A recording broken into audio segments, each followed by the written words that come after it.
Today news కి స్వాగతం. మేడ్చల్ జిల్లా పోచారం మున్సిపాలిటీ టౌన్షిప్ లో 22 డిసెంబర్ 2024 నాడు టౌన్షిప్ లో ఎలక్షన్ జరిగింది. President, vice president, secretary, treasurer 8 మంది మెంబర్స్ కోసం జరిగిన ఎలక్షన్ అదే రోజు రాత్రి 9:30కి రిజల్ట్ చూపారు. ఒక టీంలో అత్యధికంగా 8 మంది గెలిచారు. ఇంకో టీం నుండి 3 గెలిచారు. ఇక్కడ ఒక్క ఓటుతో ప్రెసిడెంట్ గా గెలిచారని, ఒక్క ఓటు ఎక్కువ వచ్చిందని హుటాహుటిన హరిప్రసాద్ అనే వ్యక్తిని డిక్లేర్ చేశారు. అదే సిమిలో మెజారిటీ సీట్లు కైవసం చేసుకున్న Bharat and team president declaration చెల్లదు అని ఎన్నో అవకతవకలు జరిగాయని ఫిర్యాదు చేశారు. అదే విషయంపై భరత్ చెప్తూ 8 సీట్లు కైవసం చేసుకున్న మాకు అది చెల్లదు మరియు మళ్ళీ కాంట్రవర్సీ ప్రెసిడెంట్ పోస్ట్ ని మరలా లెక్కింపు చేయాలని కోరారు. అలానే 8 మంది ఎన్నికైన సెక్రటరీ, ట్రెజరర్, వైస్ ప్రెసిడెంట్ మరియు సభ్యులు ఇలాంటి మినోపోలి మరియు దౌర్జన్యం చెల్లదని హెచ్చరించారు. ఒక్కరు ఇచ్చిన నోటీస్ అండ్ ఒక్కరు చేయించిన ప్రమాణ స్వీకారం చెల్లదని ముక్తకంఠంగా తెలియజేశారు. అదే విషయం అక్కడ ఉన్న ఓనర్స్ తెలియపరిచారు. ఈరోజు హరిప్రసాద్ గారిని టౌన్షిప్ ప్రెసిడెంట్గా ప్రమాణ స్వీకారం చేయాలి. మీరు ఎలాంటి ఆదేశాలు ఇవ్వలేదా? ఇవ్వలేదండి. ఇవ్వనప్పుడు మరి వాళ్ళతో చెప్పాము, నోటీస్ ఇచ్చాము. ఇవాళ ఎలాంటి పర్మిషన్స్ ఇవ్వట్లేదు, వచ్చారు మీ కోసమని. ఈరోజు ప్రమాణ స్వీకారం కూడా చల్లదండి. ఏం జరిగిందని చెప్పారు sir. Election counting results just ఇది ఒక ఓటుతో ఇది వచ్చింది. సో ఇప్పుడు సార్ ఏమో రీకౌంటింగ్ చేయాలనేసి రిక్వెస్ట్ పెట్టారు. సో యాజ్ ఏ ఓనర్గా మేము యాక్సెప్ట్ చేయాల్సిందే. అది అందులో చాలామంది ఓనర్స్ కూడా అదే రిక్వెస్ట్ చేశారు. ఒక ఓటు డిఫరెన్స్ కాబట్టి అది ఏముందో అది తేల్చాలి అనేసి వాళ్ళు రిక్వెస్ట్ పెట్టుకున్నారు. సో యాజ్ ఏ ఓనర్గా వాళ్ళ ఇంటెన్షన్ అది మనం కన్సిడర్ చేయాలి కాబట్టి మేము కూడా రీకౌంటింగ్ చేయాలనే ఉద్దేశంతోనే మేము టైం అడిగామండి. సో ఆపోజిట్ వాళ్ళు టైం ఇవ్వడానికి వాళ్ళు ఇదిగా లేదనమాట.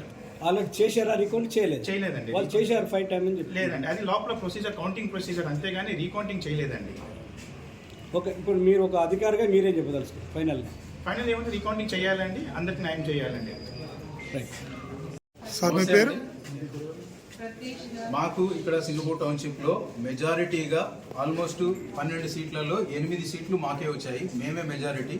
ట్రెజరరు, వైస్ ప్రెసిడెంట్, సెక్రటరీ పోస్టులు కూడా మాకే ఉన్నాయి. ప్రెసిడెంట్ ఓటు కూడా ఒక ఓటుతోని కాంట్రవర్సీ ఉంది. 5 ఓట్లు వ్యాలిడ్ అయ్యే ఓట్లను వీళ్ళు ఇన్వాలిడ్ చేశారు. మేము అప్పటి నుంచి అదే పోరాటం చేస్తున్నాం. దాన్ని చూసి రీకౌంటింగ్ చేయడానికి ఉన్నతాధికారులకు మేము చెప్తున్నాము. అయినా కూడా మాకు దౌర్జన్యంతో అటు ఇటు వచ్చి ఇచ్చేస్తున్నారు. సో ప్లీజ్ మేము మళ్ళీ చెప్పేది ఏంటంటే మెజారిటీ మాకుంది, మేమే ఇది ఉన్నాము. ప్రెసిడెంట్ దాంట్లో కూడా ఒక ఓటుతో ఉంది కాబట్టి మీరు దీన్ని దయచేసి మీరు మళ్ళీ రీకౌంటింగ్ చేయాలని మేము ఎన్నికల అధికారులను కోరుకున్నాం. వాళ్ళు కూడా రీకౌంటింగ్ చేయమనే చెప్పారు. ఈ రోజు ఈ ఓత్ ఎవరైతే తీసుకున్నారో అది ససేమిరా చెల్లదు, ఎందుకంటే ఒక్క మనిషి చేయించింది. అది 2 ఎలక్షన్ కమిటీ అధికారులు మాకు రీకౌంటింగ్ చేయమని ఇచ్చారు. మీ సపోర్ట్ ఉన్న పేర్లు చెప్పండి. మాకు సపోర్ట్ ఉన్నది ఇప్పుడు శశిధర్ లాల్ గారు ట్రెజరర్ గా ఎన్నుకోబడ్డారు. వైస్ ప్రెసిడెంట్ గా నేను డివిఎన్ సత్యనారాయణ, సెక్రటరీగా నేను PN Indira Priyadarshini, EC member Vidushi Patra, EC member Bhanuprasad, EC member Rohit Rao, EC member Anil Reddy, EC member Deepak Nayak. Okay sir, ఆ రోజు నేను భరత్ కుమార్ తోటగా నేను ఇదే పోటీ చేశారు. ఆ రోజు ఎన్నికలు జరిగిన రోజు రీకౌంటింగ్ ఎన్నిసార్లు చేశారు? రీకౌంటింగ్ జస్ట్ రీకౌంటింగ్ అనేది చేశారా లేదా అనేది కూడా మనకు ఎగ్జాక్ట్ ఇన్ఫర్మేషన్ లేదు. 5 టైమ్ చేశారని వాళ్ళు అంటున్నారు. వాళ్ళంటే సరిపోతుంది. ఓకే, మీరు ఎవరైతే అధ్యక్షునికి ఎన్నికలకు ఏజెంట్ గా పంపారో, మీరు పంపించిన ఏజెంట్ అక్కడ సిగ్నేచర్ పెట్టి సంతకం పెట్టారు ఒప్పుకొని అనే ఒక వార్త వినిపిస్తుంది, నిజమేనా? సంతకం పెట్టారా, పెట్టలేదా? అది అబద్ధం అండి. ఆయనను భయాందోళనకు గురి చేసి సంతకం పెట్టించారని అదే రోజు ఆయనే స్టేట్మెంట్ ఇచ్చారు. అతను ఉన్న పోలింగ్ ఏజెంట్ కూడా ఇక్కడే ఉన్నారు. ప్రమాణ స్వీకారానికి పెట్టుకోవడానికి టైం కూడా ఇచ్చారని చెప్తున్నారు. ప్రమాణ స్వీకారం పెట్టడానికి టైం మాత్రం ఏది లేదండి. ఆ రోజే నేను ప్రొటెస్ట్ చేశాను. ఆ తెల్లవారు అప్పుడు కూడా నేను అప్లికేషన్ ఇచ్చాను, నా ప్రొటెస్ట్ అప్లికేషన్. మళ్ళీ పొద్దున పోలీసు వాళ్ళు లా అండ్ ఆర్డర్ ఇబ్బంది అవుతుందంటే మళ్ళీ పొద్దున వచ్చి మళ్ళీ ఇచ్చాను నేను అప్లికేషన్. ఆ రోజు ఎన్నికల రోజు రిజల్ట్ చెప్పే రోజు మీడియా మేము కూడా ఉన్నాము. మీ ఏజెంట్ ఎవరైతే పంపించిన ఏజెంట్ అక్కడ సంతకం పెట్టిన తర్వాతనే ఎన్నికల కమిషనరు దాన్ని ప్రకటించడం జరిగింది, గెలుపోవటంలో ప్రకటించడం జరిగింది. దానికంటే ముందు మీకు ఇంటిమేషన్ ఏమి ఇవ్వలేదా? అభ్యర్థిగా మీకు ఇంటిమేషన్ ఇవ్వలేదు. మీ లోపలికి వెళ్ళి ఏం చూడలేదా? అవ్వలేదండి. మేము లోపలికి వెళ్తామని పదే రిక్వెస్ట్ చేశాము.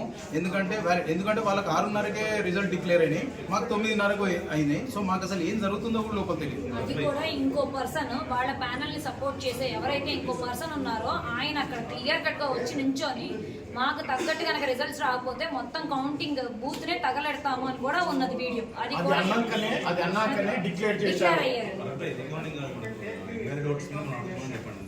మరి ఇప్పుడు మీ డిమాండ్ ఏంటి? మా డిమాండ్ ఏం లేదండి, ఇప్పుడు ఏవైతే వ్యాలిడ్ ఓట్స్ను ఇన్వాలిడ్ ఓట్స్గా చేశారో వాటిని మీడియా ముందు పెట్టేసి, లేకపోతే ఎవరైనా ఉన్నతాధికారుల ముందు పెట్టేసి దాన్ని తేటతెల్లం చేయమని చెప్తున్నాం. ఎందుకంటే అది చేస్తే మేమే గెలుస్తాము, అంటే నా ప్రెసిడెంట్ ఓట్ నేనే గెలుస్తాను, 4 ఓట్లతో హరిప్రసాద్ అనేవాడు ఓడిపోతాడు. ఆ భయంతోనే అతను ఈ దౌర్జన్యాలు ఇవన్నీ చేస్తున్నాడు. ఇప్పుడు ఆయన మీ ఎలక్షన్లు మీ తరఫున ఉన్నాడు కదా, ఇవ్వలేదు అన్నాడు కదా, ఆయన కూడా ఒకసారి ఇవ్వండి.